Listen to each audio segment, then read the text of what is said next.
What's up, guys? My name's Cody, and we are back with another UFC betting breakdown. This time for UFC Vegas 64, and we do have a low-key card. We know last week was sketchy. Not gonna lie to you, this is another sketchy card, but we do have 12 fights, and you know me, all fights are better than no fights. So before we get into it, leave a like on the video, leave a comment, let me know who you're picking this week, any bets you like, and what fights you're hoping for. I have been dropping some videos. I dropped one on what I think should be next for the lightweight division, what I think should be next for the bantamweight division. So make sure you check those out. Posted the bantamweight yesterday, lightweight on Monday. So check those out and let me know what you think about them. Last thing before we get into it, last week, oh man, 2 knee injuries getting in the way of our bets and our picks. Phil Hawes obviously eventually got knocked out, but that was pretty crazy to see. And then Cater tweaks his knee as well. Pretty crazy. Obviously, the streak of Arlovski by decision finally came to an end. It was 6 in a row for us outside of that Aspinall one, which was a no bet. So the 6-0 betting streak with Arlovski did come to an end. But hey, all great things had to come to an end at some point. All that out of the way, though, man. Let's get into this card. Let's get back to making some money. And first up, we got a sketchy fight. We got Ramona Pascal taking on Tamires Vidal. Whew, where to begin? I'm going to keep this short and sweet, man. Vidal is the favorite. Went back and got to watch her last 5 fights. She's only 24. She's going to be making improvements. You always want to keep that in mind when you cap fighters so young. But, one thing it is at 135, and Pascal, you're gonna want to see her on the scales if you are thinking about betting on this fight. And 1-800 Gambling Anonymous if you are, but went through and watched. It's just low level stuff, man. The records aren't terrible as she's fighting, but wasn't super impressed when I watched the fights. Again, she's super young, but the striking isn't great. The jiu-jitsu solid, but the wrestling isn't. Pascal, she's a big, strong girl. She's going to have the striking advantage in my eyes. Both. It is low level, though. She is the underdog. I think, she should be the favorite with a little bit more experience, not just, more fights. But, both of them were losses, but, she has fought in the UFC twice. I like the move down to 135. She can make it as my cat scratching at the door, even though he just wanted to come in. Go ahead, Churro. And now he doesn't want to go out. He is a little shit. But with Pascal being the underdog, I do like her in this fight. Not one I'd be wanting to put a lot of money on. This is a sketchy fight. But I do think she can stop the takedowns, keep it on the feet.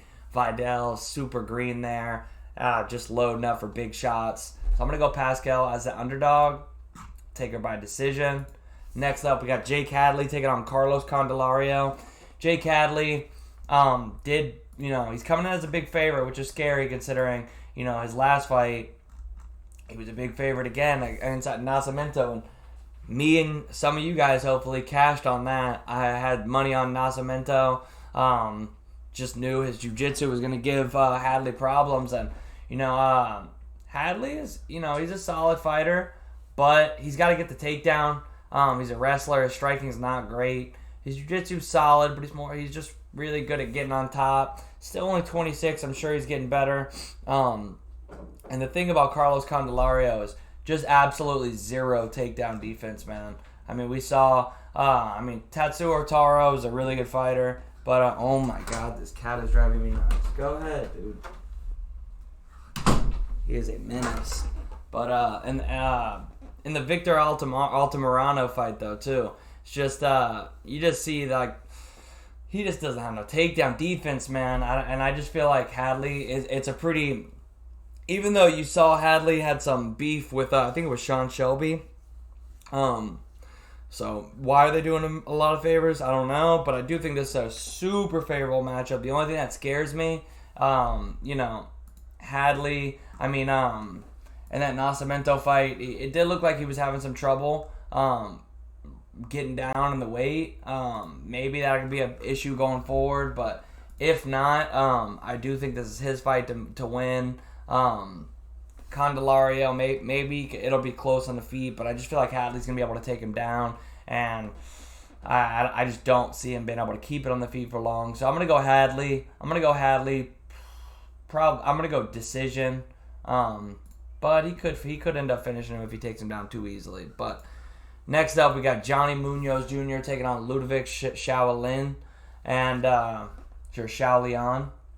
And Munoz, jiu-jitsu guy, not the greatest wrestling, but it's solid. Did lose to Tony Gravely. That's not a terrible loss, though.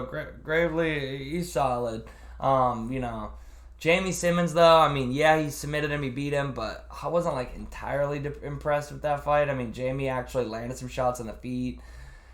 And in the Nate Maness fight, that could have went either way, honestly. It was close.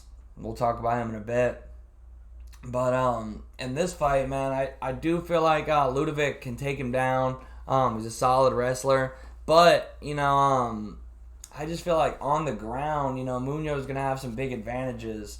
He's a legit jiu-jitsu black belt. And, in this fight, obviously, we've only seen Shaolian against Jack Shore, who's a really solid fighter. Losing to him, not that I'm going to hold against him too much, but haven't really seen him against a lot of great competition before that. Like I said, he's a great wrestler, but jiu-jitsu, it's going to be a big advantage for Munoz. And on the feet, it's going to be close, man. Neither one of these guys have great striking. Pretty low volume, pretty, basic. So I do think the biggest advantage in the fight is going to be Munoz's jiu-jitsu.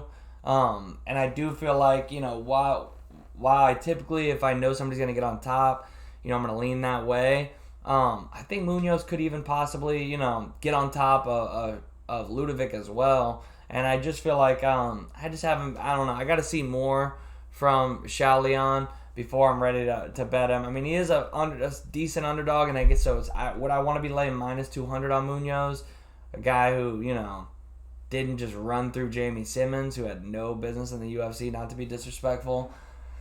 I am going to go with Johnny Munoz, but minus 200 is way steep for what I would want, so I'm going to lay off that, but I will go Munoz. I'm going to say he locks up a sub, maybe second round, so let's move on to the next fight. Jin Fry taking on Poliana Viana, and a lot of you love Poliana, but pretty even money fight. Viana coming off that loss to Tabitha Ricci. Ricci's solid, though. Tough matchup for her because she's got good jiu-jitsu, too, and then good wrestling, going to be able to put Poliana on her back. She did snap that losing streak and got 2 in a row, but that Ricci, Ricci's tough, man. She kind of slept on in the division a little bit, but Viana on the feet, not great, really just throwing one shot at a time. Fry's going to be the much better striker. It's all going to be about if Viana can get her to the ground, and her takedowns aren't great. She might have to pull guard, which, low level women's MMA, it does work sometimes. Fry did lose to Vanessa Demopoulos. It was close, split decision, but not a great loss for sure. Got a triangle by Kay Hansen. Her grappling's not great. If Viana gets her down, I mean, it's not terrible, but it's, if Viana gets her down, that's going to be her path to victory. But I honestly like the favorite here, the slight favorite, Jin Fry, to be able to stuff the takedowns. She's a strong girl, man. Strong, hits hard, got a striking advantage, and I think she's going to have enough takedown defense to be able to stuff the takedowns. I don't think she'll just jump on top of Viana or let her pull guard. So I'm going to go Jin Fry, and I'm going to go Jin Fry by decision. I think she'll be able to stuff the takedowns and just land the better shots on the feet. Not a fight I'd really be wanting to put a lot on. I mean, it's 37-year-old strawweight. But I just think, Viana's kind of limited. Like, her skill set is just going to be, it's tough, man. If any of these girls can just keep it on the feet, she's a fish out of the water there. So I'm going to go Fry by decision. Let's move on to another one. And this is another weird matchup. We got Mario Batista taking on Benito Lopez. Benito Lopez has been super inactive. I mean, hasn't fought in 3 years. Actually, a little over 3 years. He fought Vince Morales, beat him by decision. Got guillotined Manny Bermudez. Man, it's been a while. Benito Lopez, I mean, he's solid, but, you go through his social media, it's like, this guy training hard, like, he's young enough to where you could think, okay, maybe the time off, he's been making a lot of improvements, but it's like, I'm not seeing any, like, what gym is he at? I mean, it says Team Alpha Male, but I'm not seeing him, like, in the gym. I'm seeing a lot of realty posts. And, Mario Batista, meanwhile, is only getting better. I mean, it's one thing to beat Brian Kelleher, but to run through him like that was definitely impressive. Jay Perrin's not a terrible fighter either. That was a good win.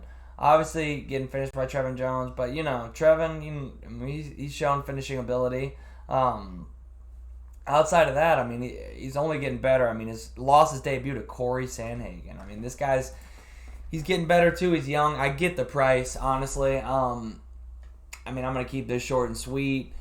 245 is a little steep, but I do feel like, I mean, it's a lot of question marks. It's a scary one to bet because we don't know what Benito's been up to the past 3.5 years, but I got to go with what I've seen. And Mario Batista is only getting better. He's literally looking better every fight. I think he can go out here, get takedowns. I think even on the feet, they both can get a little crazy on the feet, but I do like Mario Batista's arsenal a little bit better, just has a little bit more to work with. And again, I'm just got to go off what I've seen. So I'm going to go Mario Batista. I'm going to go TKO, but I could see the path to victory being pretty spread out for this one. So wouldn't play a prop on that. If you're really trying to bet it, I'd parlay him, but it's a little scary. Minus, almost 250. But next up, we got Miranda Maverick taking on Shayna Young, and biggest favorite on the card for Maverick. So again, I'm going to keep this short and sweet. This fight we have already seen before. Maverick was able to submit her, and I think it was first round exhibition over at Invicta. But we saw the fight, we saw how it played out, and Shayna Young has made improvements since then. But so has Miranda Maverick. I mean, both these girls have gotten better. Miranda Maverick's only 25. Not that 31, is plenty young enough to still be out there making improvements, but when you're losing to Stephanie Egger by ground and pound, Macy Chiasson, okay, I'll let that slide, but, Sarah Alpar took you down and submitted you. That's tough, man. I just feel like Miranda Maverick, I met Miranda Maverick too, side note, she is jacked. She is about it. She was coaching somebody that I was competing against. Just a purple belt grappling match. And, she's about it. She was a great coach. She showed up jacked. We had a short little conversation. She's super likable. But that aside, man, I really just feel like this is a bad match. On the feet, I think she's a better striker. She got more power. She can mix it in with the takedowns. I think she can take Shayna Young down pretty easily. I think she has the jiu-jitsu advantage as well. I think she pretty much has the advantages everywhere. She's trained at elevation. I mean, the girl's got a lot of potential. I'm going to go Miranda Maverick. I'm going to go Miranda. Probably get her out of there with a sub again, honestly, just like she did last time. But let's move on to the next fight. Derek Minner taking on Shailan Nerdembeke. And we're going to dab it out for this one because this is going to be a fun fight, honestly. This is one of those sleeper fights that could end up being really fun. Derek Minner, he's known for, he's kill or be killed. I mean, this guy's record is absolutely insane. He has 26 wins.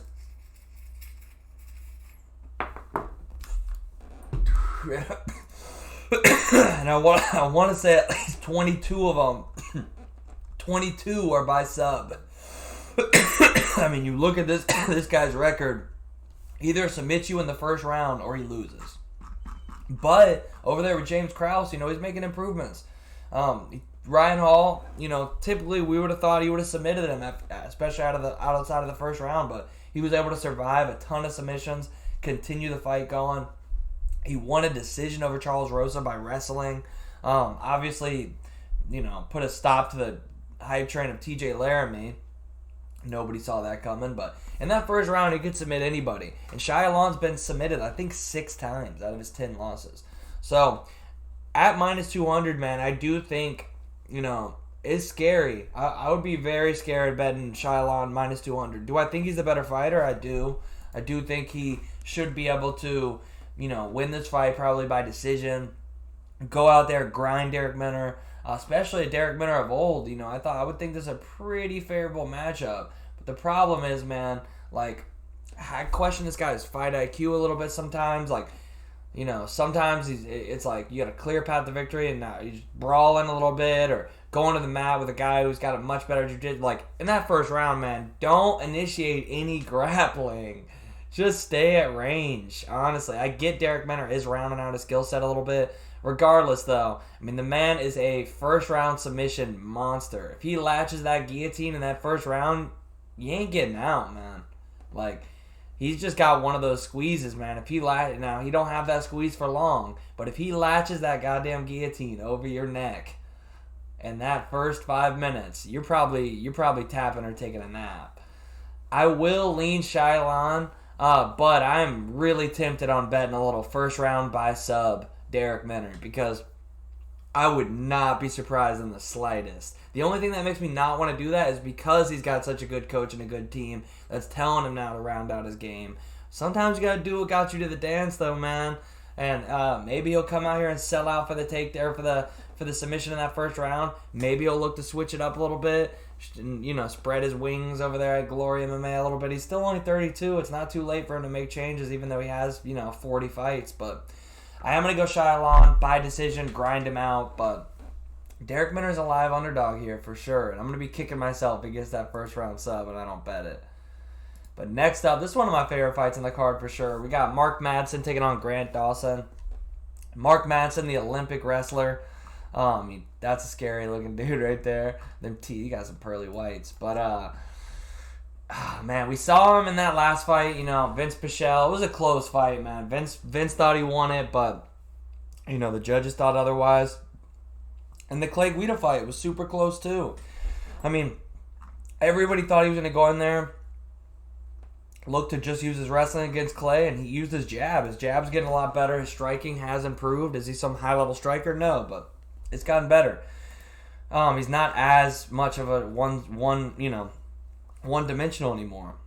We did see Grant Dawson have that weird draw with Ricky Glenn. Did come back, beat Jared Gordon in the third round. Rear naked choke. We saw him get that crazy. I mean, Leonardo Santos had the win, and he knocked him out with 1 second left. I mean, Leonardo Santos was probably going to win that fight. Pretty insane stuff. I mean, other than that, though, he's also at Glory MMA over there with Derek Menner and James Krause and those boys. And obviously, Mark Madsen, Fight Ready, that's a fantastic gym. Both these guys are at great gyms. Mark Madsen, like I said, he's been rounding out his skill set good. And can he take Grant Dawson down? Yes, but I do think he's starting to think like, oh man, I don't want to get so tired shooting for nothing but these takedowns. So he's trying to round out his skill set so, he doesn't have to sell out for the takedown as much. And Grant Dawson's a solid wrestler. Is he a wrestler on the level of Madsen? Of course not. There's levels to this. But I do think he's the more dangerous guy on the feet. He's a lot more dangerous than, Vince Pichel is a good striker, don't get me wrong. And I'm a big fan of Vince Pichel, the powerful mustache. But he's usually a guy who wants to take you down. God damn.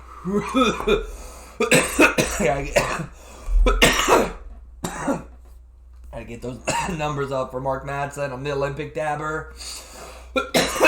But Mark Madsen is 38. At lightweight, it starts to, 38's getting up there. Grant Dawson, 28. At Glory MMA, probably making a lot of improvements. I think Mark Madsen's going to take him down, but I don't know if he's going to be able to hold him down. I don't know if he's just going to be able to rinse and repeat. I do think Grant Dawson should be the favorite. I'm not going to lie, man. It is, if you want to land Mark Madsen by decision, I wouldn't hate you, but I do think the striking advantage for Grant Dawson, Mark Madsen, he's not able to push the pace that his wrestling would really, if he could go out there and, he's got that Olympic toughness where he'll keep going. His man's undefeated. He pushes through and finds a way to win. And he might do it again. Plus 180 for a guy who has shown he's got that dog for sure. X-ray this man, he's got the dog in him for sure. He's going to push through. We've seen him get tired and just keep pushing. So, he's a live dog, but I gotta lean with the guy who's a little bit more well versed. I think on the feet he can land some big shots. I think Mark Madsen second half of the fight could start to slow down a little bit. especially if he has to use a lot of high energy takedowns. Good thing is he's so well versed in his takedowns is he doesn't have to like shoot for these exhausting double legs over and over. He can mix it up, body lock into the ground. But Grant Dawson's a big, strong guy. I think he can make him work enough. I think we're gonna see Mark Madsen get his first loss. I'm gonna go with Grant Dawson. I do think Mark Madsen's too tough to get finished, and unless you really got to put him out. I don't think he'll quit in TKO. Not that every TKO is a quit, but you know what I mean. He ain't gonna, he ain't gonna fetal position it up and take a TKO. He ain't gonna turn his back and give up the rear naked choke. You gotta earn a finish against this guy, and I don't think Grant will finish him. It's possible, but I'm gonna go Grant Dawson by decision, and let's move on. I feel like I'm picking a lot of decisions on this card. Next up, we got Tagir Ulanbekov taking on Nate Maness. Tagir, man, I really thought he got robbed in this fight. Tim Elliott, I love Tim Elliott. He's a dog. He's a... Oh, man. He does what he has to do. He was grabbing the glove. I think he, poked him in the eye a couple times. He was getting real dirty in that fight, man. Tim Elliott, he's a veteran. He did some veteran shit, Hey, man. He was fighting a savage like Tagir. He did what he felt like he had to do. It's on the ref at the end of the day. But, the guy's good. His striking's solid. He works it into his takedowns. He's got good grappling. We saw in the Nascimento fight, though, man, he is a little bit of a, he can put himself into some submissions and some bad positions. His defense on the ground needs to probably improve a little bit. He was putting himself in it. But Nascimento's tough. We talked about it earlier. I had money on Nascimento on that Hadley fight, and he made me some money. Nate Maness has just been pulling out wins. It's one thing against Umar Nurmagomedov. He was never going to win that fight. But, hadn't lost his Taylor Lapilus, who's a tough guy too, and it was just a crazy sidekick KO. But, I think that was a sidekick to the body, wasn't it? I can't remember. I've seen this fight, and I can't remember off the top of my head. But, since he came to the UFC, he squeezed out that win against Johnny Munoz. The Tony Gravely fight was insane. He was basically, he got knocked out. Honestly, he got a little lucky. Tony got done a little dirty because Maness couldn't get himself up after the end of the first round. He was literally laying down hurt, and his corner came and picked him up. Now, technically, you're not allowed to pick up your fighter if he can't get up on his own on his own 2 feet. Then has a TKO finish. But they kind of bended the rules there a little bit and got away with one. Let him up, and Gravely had completely exhausted himself trying to finish Maness, so once that second round started, he was done. He was able to pull it off. Is Tagir and Umar Nurmagomedov? No, he's not. He's not Umar. But the man is legit, man. He's a good fighter, and I did think he got a little robbed in that last one. I thought he won, and I thought he got cheated left and right. But you don't see that often. You don't hear me say that often at all. There was about 10 fouls committed against Tagir Ulanbekov, bro. Tim Elliott was grabbing the fence, poking eyes, grabbing gloves. He was doing what he had to do. I didn't like it, but, it is what it is. It's on the ref. I think Tagir can take Nate down. This has also got to be stated that this is at flyweight, man. I didn't even notice that at first. I almost forgot to tell you guys. I did not notice that until earlier today, that this was 125. I was thinking Tagir was going up when I first saw it and didn't really think too much about it. Even though, that would still be a storyline too. But, Nate Maness coming down to flyweight. This is a guy who's fought at fucking lightweight. The Nate Maness fight, the Umar Nurmagomedov fight was 35.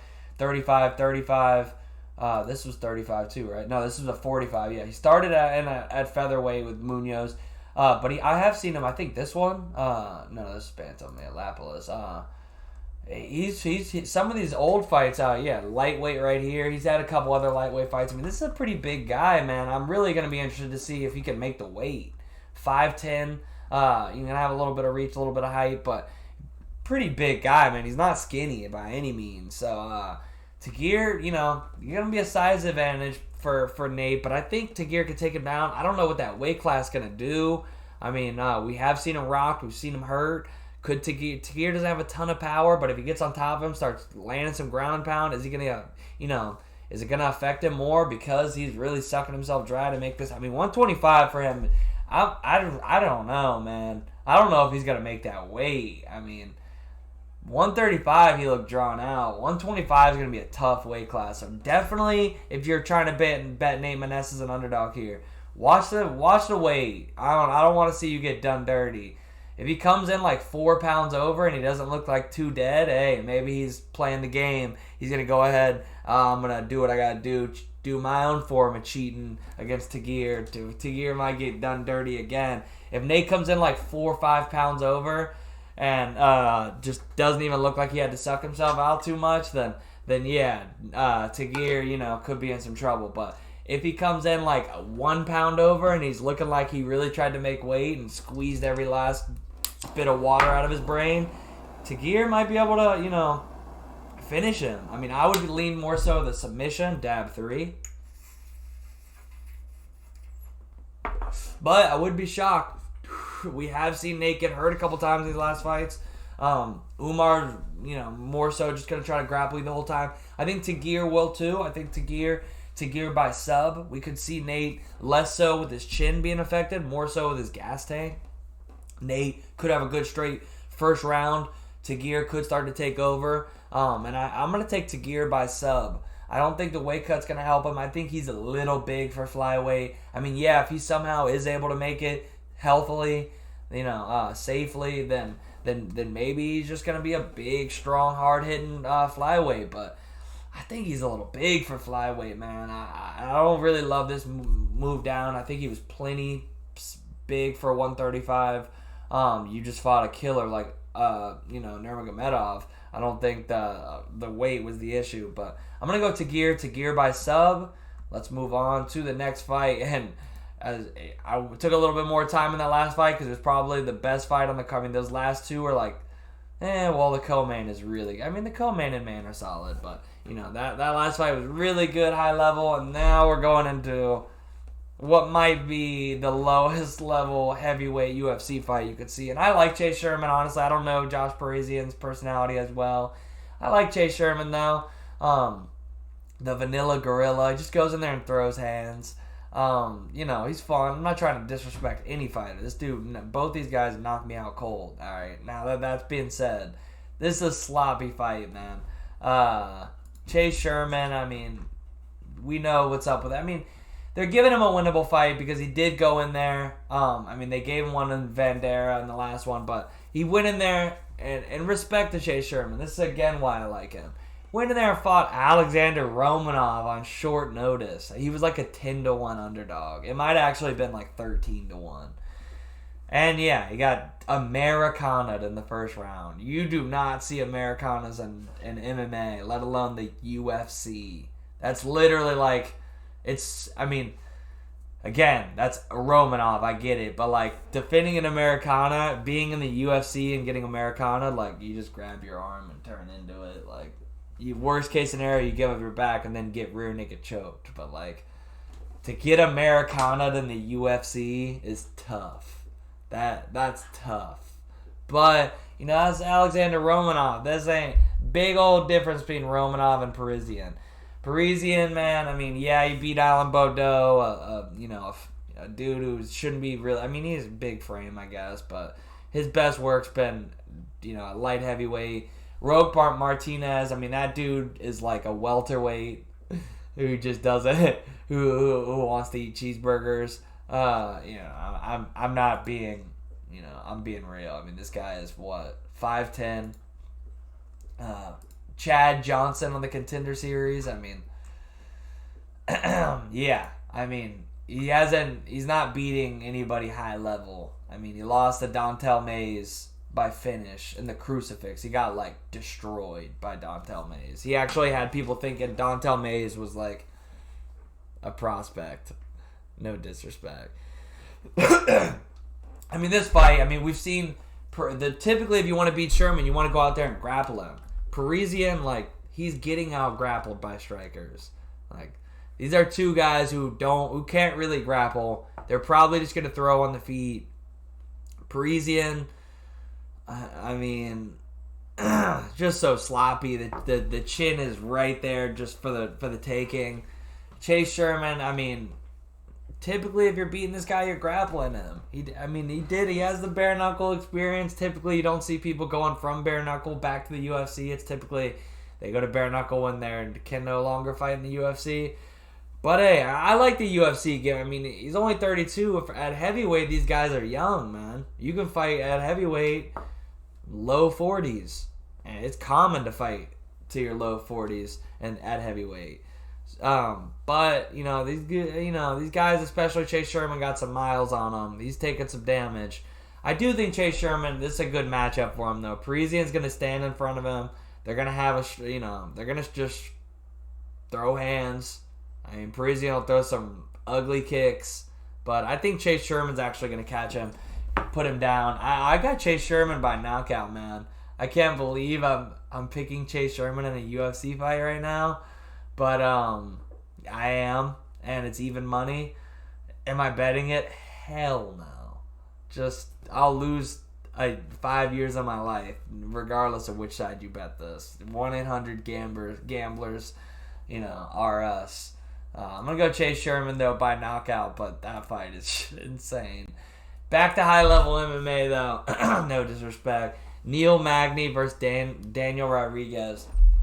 Neil Magny, man, I mean, he's 30. Both these guys are 35, but Neil Magny's been in the thick of it for a while, man. I mean, geez, he's been in the UFC since 2013, almost 10 years, and 1, 2, 3, 4, 5, 6, 7, 8, 9, 10, 11, 12, 13, 14, 15, 16, 17, 18, 19, 20, 21, 22, 23, 24, 25, 26, 27, 28, 29. This will be his 30th, maybe 29.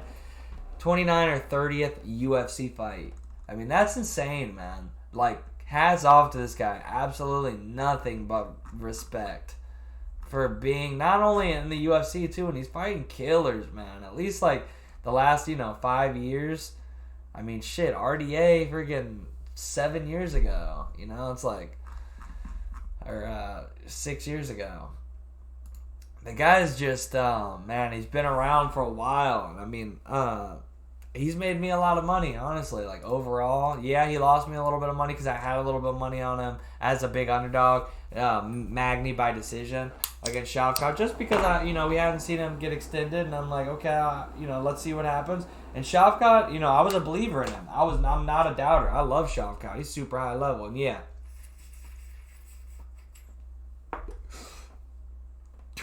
Card like this needs extra dabs. Shavkat's super legit though. Like, don't read too much into that, man. D-Rod's good, but he's not Shavkat. Especially, like, just different styles, man. D-Rod's not going to go in here and take Magny down. If anything, I think Magny's going to have the grappling advantage. Magny's going to need to come in here, and even if he can't take him down, put him up against the cage. Because D-Rod, man, he just wants to, like, stand and bang. Like, he's not shooting takedowns. He's not really even throwing a lot of kicks, man. This guy just likes to throw hands. I mean, he calls himself like a street fighter. A lot of people didn't like the decision over Jing Liang.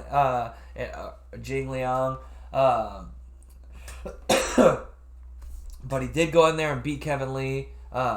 Preston Parsons, finished him. Mike Perry dominated him. Well, I won't dominate might be strong, but we clearly won. But, these aren't the highest level competition, man. This is a step up, for sure. I mean, Lee's tough, but it's different stylistically. At least he's going to stand there and have this, like basically a boxing match with you. Neil Magny's not going to do that, man. Neil Magny, I mean, he'll mix it up and his best. And Neil Magny's best, man, I mean, a couple years ago, I'd have been Neil Magny all day, especially on this line. But, I will say, I've been a little less confident in Neil Magny to go out there and be able to grapple with these guys. Like, I really think he needs to put D-Rod on the cage, drag him down a couple times. If he just strikes with him, I do give the edge to D-Rod. And, even though they're the same age, I do feel like Neil Magny has, he has taken some damage. He has, He's a little bit more weathered. I think D-Rod's a little fresher at this point of his career. And I just feel like Magny's not going to go out there and grapple like I need him to do. So, especially as a slight, very slight underdog, basically, even money, I like D-Rod. I didn't think I'd be taking him this week, man. And this is a tough fight. This is probably the toughest fight on the whole card to call. I mean, unless you just want to say the heavyweight fight last, just because, Jesus. But honestly, I'm more confident in Chase Sherman than D-Rod at this point, which is pretty crazy. Just because, if Neil Magny comes out here and does what he does best, he'll come out here, clinch up with it, man. Make it ugly. He, especially coming off the loss. I know this is a guy, he's got a chip on his shoulder, He wants to show, he ain't done. He's still got plenty of fight in him. And he doesn't want to drop back-to-back, especially to a guy coming up who hasn't, D-Rod is good, but he hasn't had that, big name win yet. This would be a big win for him. Not that Magny's, some superstar, but he's a mainstay of the division. This guy has fought and beat a lot of top guys over the last, again, like we said, years. But I just don't have a ton of confidence for Magny to go in here and do and make it ugly and grapple. I feel like if he just strikes with him, D-Rod's just going to be able to outland and land the better shots. So, Magny can push a pace. It's going to be close, man. I'm pretty torn on this fight, man. I am not confident, but I will lean D-Rod, Daniel Rodriguez. And I'm going to say by decision. Obviously, Shavkat was able to get him out of there, but the Magny's a durable, tough guy. I don't think D-Rod's going to be able to get him out of there unless he catches him with the perfect shot. But very close fight. I will lean the slight, ever so slight dog, D-Rod, by decision. Main event time. We got Marina Rodriguez taking on Amanda Lemos. They're both 35, but they're two fresh faces. So, it feels weird calling them prospects, but they're fresher faces to the division. And Marina, obviously, on the big streak. That Mackenzie Dern win was really impressive. Did exactly what she needed to do. Was able to keep it off the ground. For the most part. And then Carla Esparza, she lost that fight, but that's a learning experience. It was a big step up for her. She did have the win over Tisha Torres, but that was a big step up. Carla Esparza, man, especially she's the champ right now, but her grinding you out 2 years ago, that's not, you're going to learn from that. It's not like she took an insane amount of damage or anything. And Amanda Lemos, on the other hand, I was hard on Jessica Andrade that night. I knew that was too much too soon. Jessica Andrade is just a tank, man. I unloaded on her that night.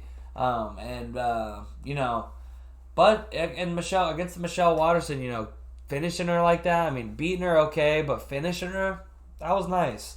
That was really nice. But, it's a different matchup here, man. Two girls that are, want to keep it on the feet. Marina Rodriguez is going to throw a little bit more. Lemos going to have a little bit more power. I don't see a lot of grappling happen. I really think this is going to be all, on the feet for the duration of the fight. The big thing for me is I like Marina's gas tank more, man. This is a 5-round. If this was 3 rounds, it would really, I think this would be almost even money. Or at least in my eyes, maybe slight edge to Marina still. But honestly, I don't know. 3 rounds would really help Lemos here. I haven't loved it. I thought Hill won in their fight, to be honest. It was really close. I can understand both ways. But I like Lemos. And, I think she's good. But I do feel like her gas tank isn't great. And I think, her work rate does slow down as the fight goes on. Whereas Marina, I think she can keep it up 5 rounds. I like Marina here. Am I super confident? Do I want to parlay minus 200? Not really. Both girls, we've seen some holes in their game. I do feel like Marina, at least, she does have the 2 draws, but, at least, in her one loss, it was a completely different style. Went out there and just held her down. I don't think Amanda's going to, she can't, especially in 5 rounds, she ain't doing that. These girls are going to fight in the feet. They're both strikers, and it's a 5-round fight. Main event. They don't want to go out there and gas and look bad, even in a loss. So I see Marina getting this done. Even if Lemos can have some good early success, I think Marina, over the course of the fight, is going to be able to take over with her volume, with her, just superior work rate and cardio. So I'm going to take Marina to get this big win, and it's going to push her up pretty high into the division. If you like her, I wouldn't parlay her. I'd take her by decision instead. I mean, really, unless Lemos completely gasses, I don't see her finishing her. And that's going to be it for me, man. Marina Rodriguez by decision. I'm going to take Daniel Rodriguez by decision, Chase Sherman by knockout, Tagir by sub, Grant Dawson by decision, Shyland Nerdemeke decision, Miranda Maverick submission, Mario Batista TKO, Jinyu Fry decision, Johnny Munoz submission, Jake Hadley decision, Ramona Pascal decision. And that's going to be it for my picks. I will do a short video right before the card giving out my favorite bets on the card. This is a sketchy one, man. You know me. You wanna pick your shots. You don't wanna lay. At least if you're sprinkling just for fun, that's one thing. But putting big money on low level heavyweights or low level women's MMA, like the first fight or even this fight here. No disrespect. They're in the UFC. They're amazing fighters, but you want to bet with the best of the best if you want to consistently make money, in my opinion. That's it for me, though. Hope you enjoyed the video. If you do, leave a like, leave a comment. Let me know what bets, what fighters you're most confident in. And make sure you check out my videos I dropped this week. What's next for the lightweight division and what's next for the bantamweight division. I got more of those coming, more short videos like that as well. Rambled a little bit, went a little longer than I wanted to, but that's kind of what I do. Appreciate you guys. Make some money. I will see you for my favorite bets on Friday. Catch you later. Peace.